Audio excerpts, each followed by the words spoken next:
Would you say this is the same for a fiancé visa, Attorney Golan? If when she was petitioned for K-1 visa, she was not pregnant, but then she gave birth. I mean, she was pregnant, but gave birth during the time of the interview.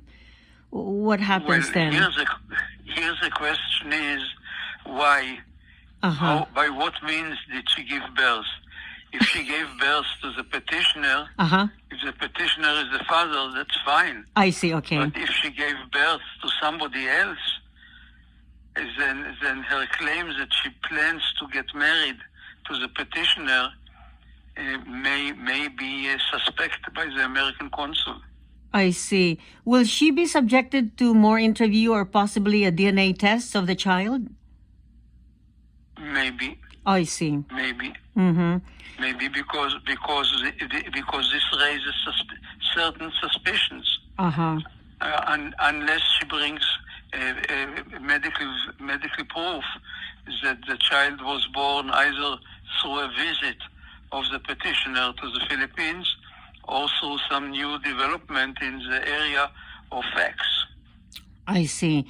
Another case of someone who is being petitioned on a K-1 visa, but she has children from the first husband. Can the children be included in that petition? Depends on the age of the children. I see. Mm-hmm. And what age, Attorney Golan? And here is a question. Yes. You said children from the first husband. Yes. Is she? What happened to the first marriage? Mm-hmm. Was it a legal marriage? She was. And if it was a legal marriage, is she divorced? I see. Or is she still married? Okay. It raises question. Right. So if she's just separated, she cannot be petitioned on a K-1 visa, correct?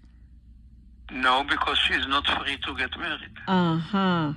So what is the solution to that, Attorney Golan? She would have to file for a divorce, and there's no divorce in the Philippines. So how do they go through this process? It depends. If the first husband is in the United States, yes, and he's the one to divorce her in the United States, then it is okay. Mm-hmm. But if the first husband is in the Philippines, he cannot divorce her, she cannot divorce him. Her only solution is either to apply for an annulment in the Philippines and wait with a K-1 petition until after the annulment is final, or to move from the Philippines to a country where she can get a divorce. I see. Wow, that seems to be complicated. And so sometimes people go into these things, yes. Life is complicated.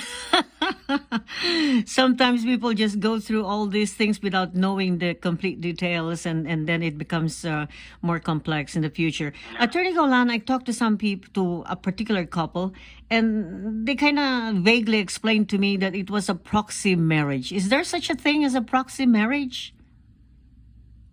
Virtual marriage? There is such a thing as a proxy marriage. Yes.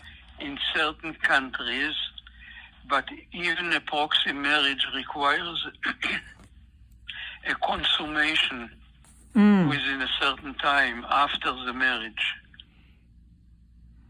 Okay? Mm-hmm. So again, it's not a wonderful idea. However, here comes a big however. Mm-hmm. Okay? I don't know if you already heard about something called Utah marriages. Oh, yes. Well, Utah marriages are not proxy marriages, but they are very similar to proxy marriages because you can get married by the state of Utah and supposedly like in the state of Utah, even if you are not there. Mm-hmm. Okay, so instead of having a proxy marriage, maybe you can have a Utah marriage. I see. Which maybe solves the problem. Mm-hmm. However, this whole business of Utah marriages is very new, maybe only 3 or 4 years old, and we still don't have experience with the immigration service to what extent they respect Utah marriages.